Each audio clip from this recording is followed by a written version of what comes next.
नमस्कार, मैं हूं संदीप चौधरी। आप देख रहे हैं हमारी खास पेशकश राष्ट्रीय सम्मेलन। और राष्ट्रीय सम्मेलन क्योंकि मोदी सरकार के दूसरे कार्यकाल का 1 साल पूरा हो गया है। मोदी 2.0 की पहली वर्षगांठ है और चर्चा कर रहे हैं हम इस वक्त।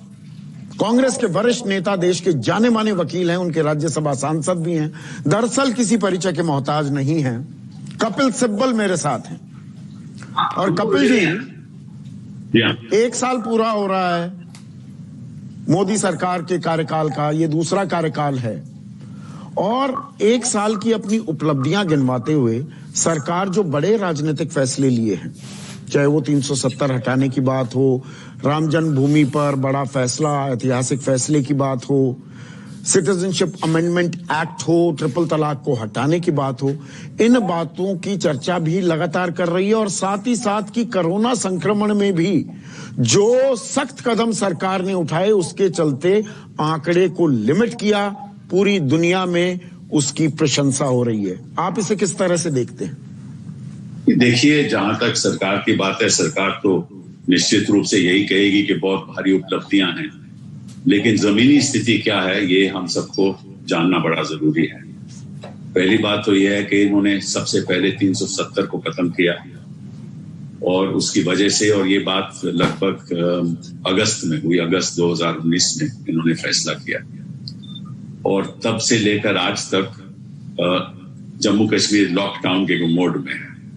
वहां केवल 2G की भी जो सर्विसेज हैं वो उपलब्ध हैं और जनता लॉकडाउन में है।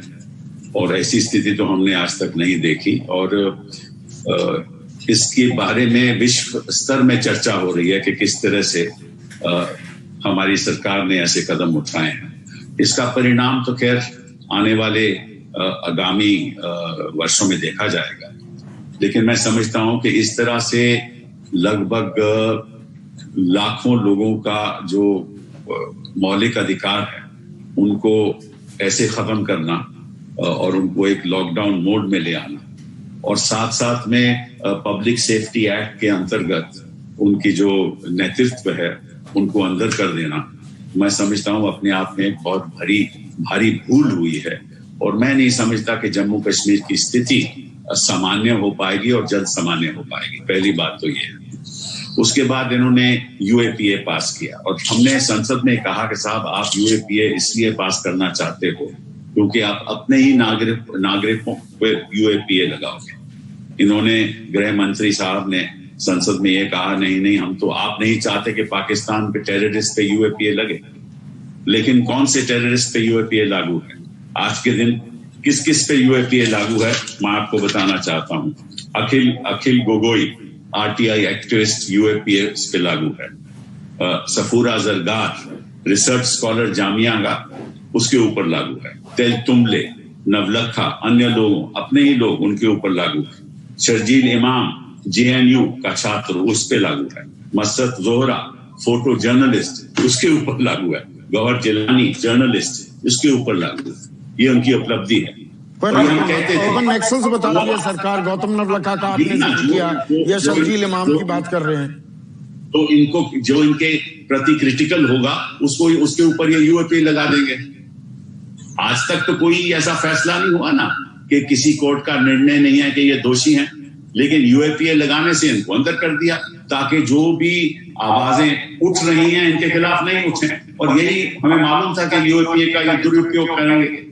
फिर आ जाइए इनकी उपलब्धि ट्रिपल तलाक। मैं आपको बताना चाहता हूं कि हिंदुस्तान में लगभग 20 लाख हिंदू महिलाएं हैं जिनको जो डाइवोर्स्ड हैं और अबैंडन, जिनको घर से बाहर निकाल दिया, उनकी इनको कोई चिंता नहीं। हिंदू महिलाओं की इनको कोई चिंता नहीं, लेकिन ट्रिपल तलाक की कुछ अन्य महिलाओं के खिलाफ अगर कोई गलत काम कर रहा है उनको बड़ी चिंता है। मैं इनसे पूछना चाहता हूं कि आपने अपनी हिंदू महिलाओं के लिए क्या किया? इस देश में लगभग 43 लाख महिलाएं जो हैं वो विडोड, उनके लिए ये क्या कर रहे हैं? ये इनकी उपलब्धि है।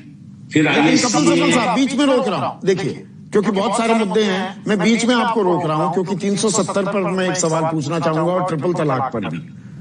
आपने 370 का जिक्र किया, आपका पॉइंट अपनी जगह वैलिड है, लेकिन कांग्रेस बीजेपी की इन राजनीतिक मूव्स में फंस क्यों जाती है?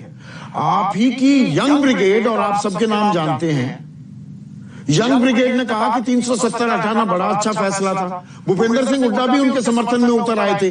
कांग्रेस अपनी ही कॉन्ट्रडिक्शन में फंस जाती है या बीजेपी फंसा देती है क्या? आप गलत कर रहे हैं। हमने कहा फैसला ठीक था, लेकिन सबके साथ विचार करके ये फैसला लेना चाहिए था। हमने ये नहीं कहा कि फैसला गलत था। हम हमेशा कहते रहे हैं, नेहरू जी भी कहते रहे हैं, हमारे सब नेतृत्व कहते रहे हैं कि जहां तक जम्मू कश्मीर है, it is an integral part of India. हमने हमेशा ये बात कही है। लेकिन अगर आपने एक उसका स्ट्रक्चर बदलना है तो उसकी असेंबली से बात कीजिए, उनके लीडरशिप से बात कीजिए, और उसके बाद जो भी निर्णय लेना है लीजिए। तो आप गलत बोल रहे हैं। हमने नहीं कहा कि फैसला गलत नहीं बोल रहा हूं। जिस कपिल जी, एक मिनट मेरी बात सुनिए। जिस तरीके से फैसला लिया गया है वो गलत है, ये हम कह रहे हैं, और ये हमने संसद में भी कहा। आप ये गलत बोल रहे हैं। पर कपिल, एक चीज बताइए, देखिए आप सर्वेज में ज्यादा बिलीव नहीं करते हैं, मैं जानता हूं, लेकिन मैं अभी 3 दिन पहले का ही एक सर्वे पढ़ रहा था। आप ये लगातार ये 370 की बात हो, कश्मीरी परमानेंट लॉकडाउन में, आप देश को शायद उनकी बात समझ आ रही हो, सोशल मीडिया पर ऐसे डिस्कोर्स भी आजकल बड़े वायरल हो रहे हैं, लेकिन प्रधानमंत्री मोदी की पॉपुलैरिटी, लोकप्रियता लगभग बरकरार क्यों रहती है? अभी एक नया सर्वे आया है कि 62% अप्रूवल रेटिंग्स अब भी हैं 2 महीने लॉकडाउन के बाद। आप सवाल किस बात पे कर रहे हो? प्रधानमंत्री की पॉपुलैरिटी पे कर रहे हो कि इनके निर्णयों के ऊपर? वही निर्णय, मतलब निर्णय गलत है तो पॉपुलैरिटी कम होनी चाहिए ना, मेरा सवाल ये। देखिए, इलेक्शन आज तो नहीं हो रहा, इलेक्शन तो 2024 में हो रहा है। पॉपुलैरिटी कब देखी जाएगी ना? आज हम बात कर रहे हैं कि जो 60 साल में कांग्रेस पार्टी और बाकी अन्य सरकारों ने किया, इन्होंने 6 साल में वो हमारी जो भाईचारा का ढांचा था उसको खत्म कर दिया। जो संस्थाएं थी, जो ढांचे, इंडिपेंडेंट ढांचे थे, उनको खत्म कर दिए। सारी इंस्टीट्यूशंस इन्होंने सैफ्रनाइज कर दी। और आज के दिन जब कोरोना वायरस सबके सामने आ रहा है तो आरएसएस कहां है? मैं पूछता हूं, कहां है आरएसएस के लोग सहायता करने के लिए, सामाजिक सहायता करने के लिए? आम जनता, सरकार कुछ नहीं कर रही। मैं आपको एक स्वान रिपोर्ट बताता हूं जहां उन्होंने कहा है कि 11,000 लोगों को उन्होंने एक रिसर्च किया और कहा कि लगभग 72% 12 करोड़ लोगों के रोजगार खत्म हो गया है।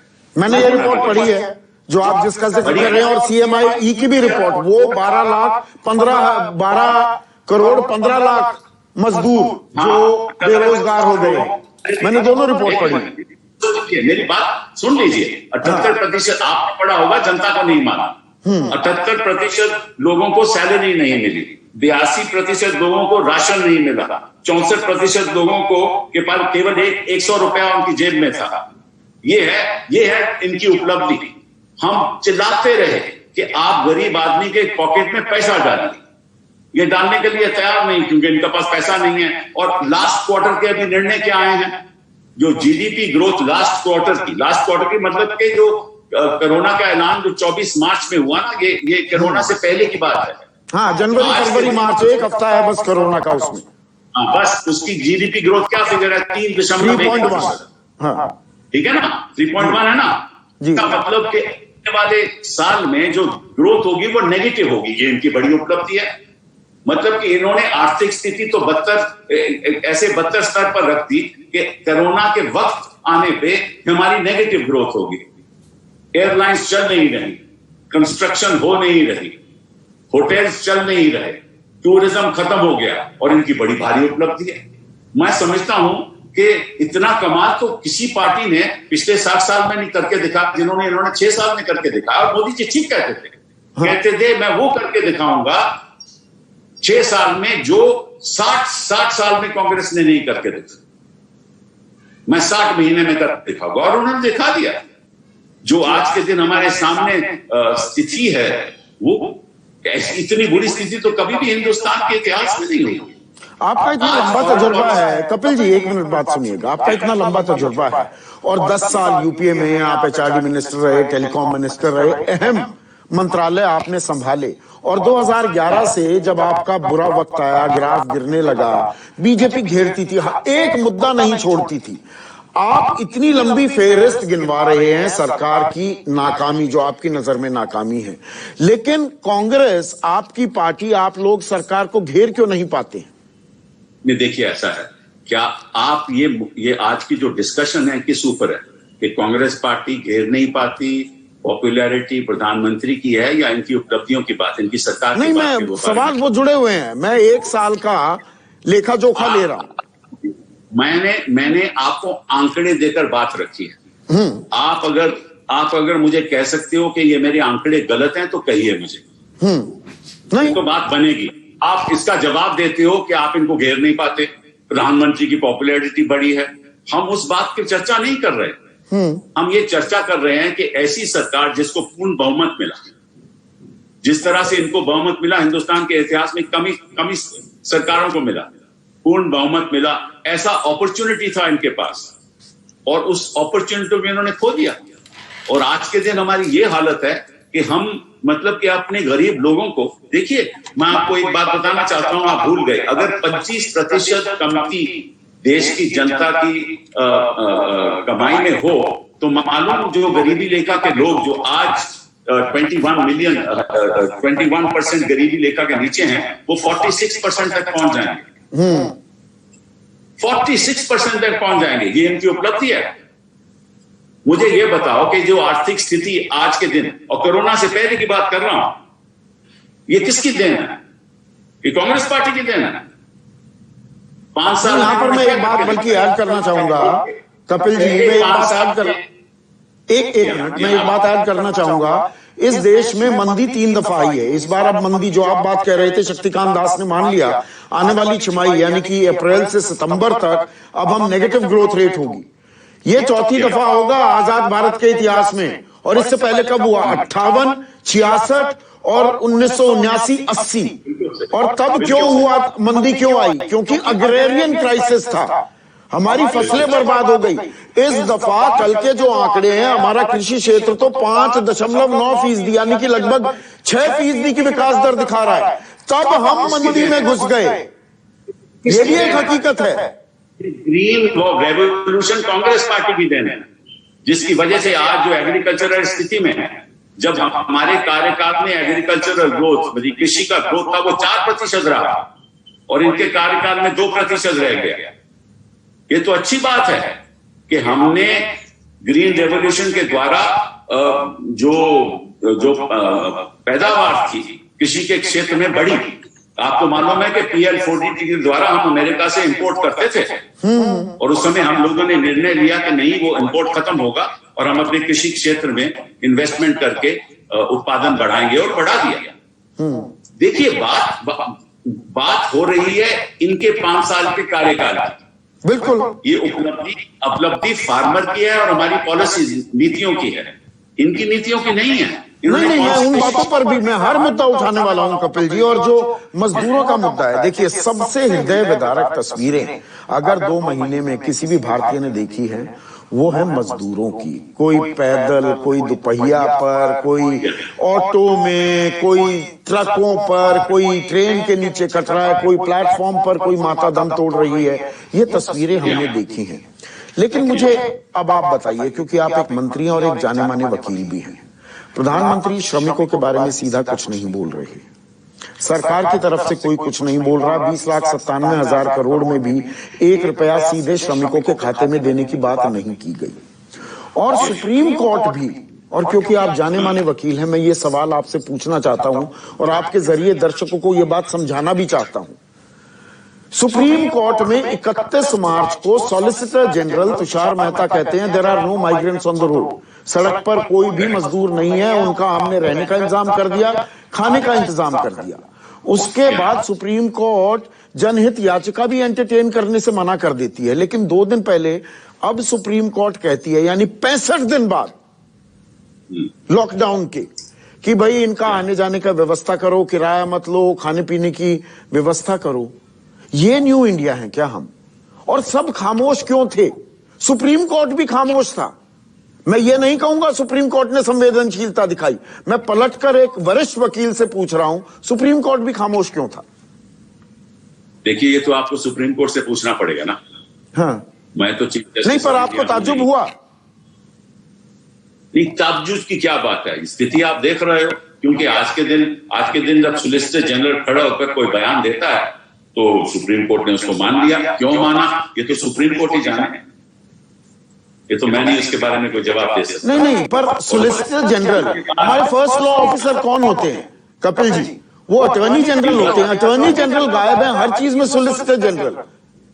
देखिए, ऐसा है, जहां तक अटॉर्नी जनरल का सवाल है, अटॉर्नी जनरल वृद्ध उम्र के हैं और उन्होंने कहा है कि इस दौरान मैं पेश नहीं होगा, तो सारा काम इसलिए सोलिसिटर जनरल साहब कर रहे हैं। लेकिन सोलिसिटर जनरल साहब ने कल ये भी बात कही कि आप लोग गिद्ध हो, आप लोग वल्चर्स हो, ये भी बात उन्होंने कही। इसका जवाब आपको भी थोड़ा बहुत देना चाहिए, आप ये आवाज नहीं उठाते। नहीं, हम तो आवाज उठाते हैं, हमें वो आवाज उठाने में हम कोई कोताही नहीं करते कपिल जी, हम लगातार आवाज उठाते हैं। आपने कोई बयान दिया इसके बारे में? आपकी ऑर्गेनाइजेशन मैंने बाकायदा पूरा प्रोग्राम किया कल, और इसीलिए आज भी आपसे सवाल पूछ रहा हूं कि सॉलिसिटर जनरल कहते हैं प्रॉफिट्स ऑफ डूम। वो केविन कार्टर का एग्जाम्पल देते हैं, जिन्होंने सूडान में एक गिद्ध जो बच्चे को नोच रहा था उससे तुलना कर दी। तो मतलब क्या अब सवाल पूछना गुनाह हो गया है? मेरा सवाल यही है, हम सवाल पूछेंगे। संदीप जी, ये भी झूठी कहानी है। हाँ। ये उन्होंने व्हाट्सएप के मैसेज से पढ़ दिया। हाँ। असली कहानी कुछ और है। आप ऑल्ट न्यूज में चले जाइए, आपने अभी देखा नहीं होगा। हाँ। आप ऑल्ट न्यूज में चले जाइए, असली कहानी वहां लिखी है कि इस जर्नलिस्ट ने गिद्ध को भगाया और वो जो बच्चा था वो 14 साल के बाद उसकी मृत्यु हुई। हाँ। ये असलियत है, ये कहानी भी झूठ है। नहीं, मुझे मालूम है कहानी झूठ है, पर इसको कोर्ट किया गया ना सुप्रीम कोर्ट में, प्रॉफिट्स ऑफ डूम बताया गया। जो सवाल पूछने वाले हैं प्रॉफिट्स ऑफ डूम। अगर आप लोग गिद्ध हो और जो राज्य में हमारे हाई कोर्ट हैं वो पैरेलल गवर्नमेंट हैं और 19 हाई कोर्ट है Kapil ji, correct me if I am wrong, तो ये भी एक बड़ी भारी उपलब्धि है सरकार की कि ऐसे सोलिसिटर जनरल, इतने ताकतवर सोलिसिटर जनरल हैं कि कुछ भी कह सकते हैं और सभी उनकी बात मान लेंगे। ये भी बड़ी भारी उपलब्धि है इस सरकार की। और यहां पर तो सोलिसिटर जनरल ने यह भी कहा कि योर लॉर्डशिप, अगर आप एग्जीक्यूटिव को यानी कि सरकार को गाली देंगे, कड़े बयान उनके खिलाफ देंगे, तभी आपको न्यूट्रल माना जाएगा। यहां तक की भी बातें, ये हमारे लोकतंत्र के लिए ये क्या संकेत दे रहे हैं? मैं उदाहरण आपको देता हूं कि अभी हाल ही में गुजरात हाईकोर्ट में एक बेंच था जिन्होंने 144 पेज का जजमेंट लिखा, ठीक है ना। वो बेंच हियरिंग्स हो रही थी, वो बेंच बदल दिया गया, ओवरनाइट बदल दिया गया। अभी इस हफ्ते की बात है, उधर आपको मालूम है कि एक जज साहब कोई केस ट्राई कर रहे थे सुराबुद्दीन का, उन्होंने किसी को बोला कि आप पेश हो कीजिए, वो जज बदल दिया गया। एक जज साहब दिल्ली के थे, उन्होंने कहा कि वो एक केस देख रहे थे, तो उन्होंने कहा कि साहब अगर आप ऐसे निर्णय दोगे तो इसके कॉन्सिक्वेंसेस भी होंगे, उनका तबादला भी हो गया चंडीगढ़ हाईकोर्ट। तो ये तो मतलब ये तो बड़े सरकार की उपलब्धियां हैं कि किस ताकतवर सरकार कैसे मतलब कि अपनी आवाज उठाकर, और सोलिसिटर जनरल साहब कैसे अपनी आवाज उठाकर निर्णय समझते हैं कि। और आप भी वहां पर दलील देने गए तो आप पर सवाल उठाए गए कि आप राजनीति कर रहे हैं, और आपका कंट्रीब्यूशन क्या है, आपका योगदान क्या है कोरोना की लड़ाई में। तो आपको मालूम है कि मैंने उसके जवाब में केवल कानून की बात की और मैंने कहा कि हम एक ह्यूमैनिटेरियन क्राइसिस में खड़े हुए हैं, हमें उस बात के बारे में, उस क्राइसिस के बारे में बात करनी चाहिए। और इसीलिए मैंने नेशनल डिजास्टर मैनेजमेंट एक्ट उसका धारा 12 में मैंने सुप्रीम कोर्ट को कहा कि वहां लिखित है कि जो केंद्र सरकार है उसका कर्तव्य बनता है धारा 12 के अंतर्गत कि जहां भी शेल्टर्स हों, डिजास्टर मैनेजमेंट में जहां भी शेल्टर्स हों, जहां भी व्यवस्था हो, उसके मिनिमम स्टैंडर्ड्स सेंट्रल गवर्नमेंट तय करेगी। क्या स्टैंडर्ड्स? पानी देने के स्टैंडर्ड, खाने के स्टैंडर्ड और सैनिटेशन के स्टैंडर्ड। ये केंद्र सरकार ने तय करना है। और मैंने पूछा कि केंद्र सरकार ने अब तक कोई नोटिफिकेशन ऐसी जारी नहीं की। ये सवाल मैंने उठाया। मैंने वो जो आरोप लगा रहे थे, मैंने उसका जवाब नहीं दिया, क्योंकि हम वकील लोग हैं, प्रोफेशनल लोग हैं। हम कोई, जब हम पेश होते हैं कोर्ट में, एज प्रोफेशनल पेश होते हैं, नॉट एज पॉलिटिशियंस। कोर्ट के बाहर हम पॉलिटिशियन हो सकते हैं, लेकिन हमें तो ऐसा लगता है कि कोर्ट के अंदर भी कुछ प्रोफेशनल लोग पॉलिटिशियन बन गए हैं। पर कपिल जी, आपको ऐसा नहीं लगता? देखिए, मैं एक व्यापक तस्वीर भी यहां पर एक खाका खींचना चाहूंगा। ये कोरोना के खिलाफ जंग है, पर आपस में हम राजनीतिक जंग में लड़े हुए हैं। केंद्र की कोशिश ये है कि राज्यों पर अब हल्के से जिम्मेदारी डाल दी जाए। राज्यों में बीजेपी शासित राज्य, विपक्ष शासित राज्यों की अपनी आपस में लड़ाई है। इस लड़ाई से हासिल क्या, देश का फायदा हो रहा है क्या, या हम राजनीतिक नफे नुकसान में इतने ज्यादा मशगूल हैं कि बाकी चीजें मैटर नहीं करती? विपक्ष की कोई लड़ाई नहीं, कभी लड़ाई हो भी नहीं सकती। और मैं आपको एक और बात बताऊं कि 2019 जब ये सत्ता में दोबारा आए और मार्च 24 तक इनका सारा जो एजेंडा था देश का, वो विवादित एजेंडा था। मतलब कि भाईचारा इन्होंने खत्म करने की कोशिश की, भाई से भाई लड़ाने की कोशिश की, 370 लगाया, सीए लगाया, एनआरसी की इन्होंने ऐलान किया, और उससे आपको मालूम है कि कितने विवाद पैदा हुए। लेकिन मार्च 24 के बाद वही लोग, हिंदुस्तान की जनता एकजुट हो गई। इनको अब पता चल रहा है कि इन विवादित मुद्दों के साथ कभी हिंदुस्तान आगे नहीं बढ़ सकता। जब तक लोग, देखिए, अगर लोग सड़कों पे चल रहे हैं तो चाहे वो मुसलमान हो, चाहे वो हिंदू हो, चाहे वो कोई और हो, सब लोग उनको खाना दे रहे हैं, उनकी मदद कर रहे हैं। और अगर जेएमएम में विवाद हुआ तो एक दूसरे से लोगों ने अपने नेबर्स की मदद की। इंसानियत हिंदुस्तान में आज के तो चाहे राजनीति हावी करने की कितनी भी कोशिश क्यों ना की जाए, संकट काल में, संक्रमण काल में, दरअसल देश की जनता एकजुट हो रही है। इसलिए हम देश को जोड़ना चाहते हैं। बहुत बहुत शुक्रिया कपिल सिब्बल, आपने अपना कीमती वक्त निकाला और हमसे अपनी राय साझा की। अभी के लिए राष्ट्रीय सम्मेलन में बस इतना ही।